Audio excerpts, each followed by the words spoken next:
یہ ایک مرد کی پہلی رات کی کہانی ہے، ایک خوبصورت لمحہ جو خوابوں اور حقیقت کے سنگم پر ہوتا ہے۔ یہ کہانی جذبات، احترام اور نئی زندگی کی شروعات کی ہے۔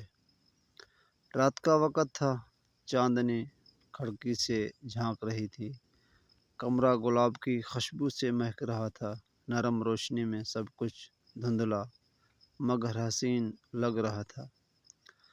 عادل دلہن کے کمرے میں داخل ہوا تو دل زور زور سے دھڑک رہا تھا۔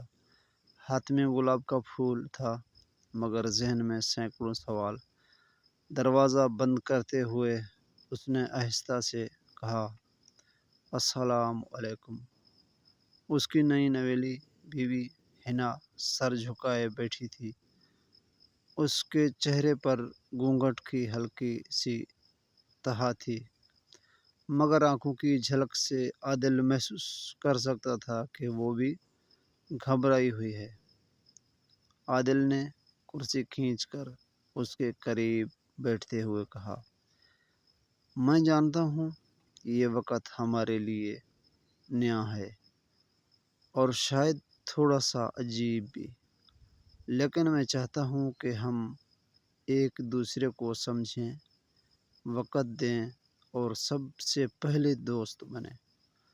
حنا نے آہستہ سے سر ہلایا۔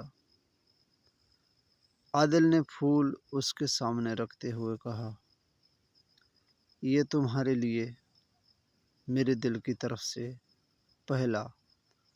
حنا کی ہنسی ہونٹوں تک آئی اور پہلی بار اس نے نظر اٹھا کر عادل کی طرف دیکھا۔ وہ لمحہ وقت میں ٹھہر سا گیا۔ پھر دونوں نے آہستہ آہستہ بات چیت شروع کی، بچپن، خواب، پسندیدہ کھانے اور وہ سب باتیں جو دو اجنبیوں کو قریب لاتی ہے۔ رات بیتی گئی مگر وہ وقت صرف جسمانی قربت کی نہیں، جذباتی ربط کی رات تھی۔ انہوں نے فیصلہ کیا کہ سب کچھ وقت کے ساتھ ہوگا اور سب سے اہم چیز احترام ہے۔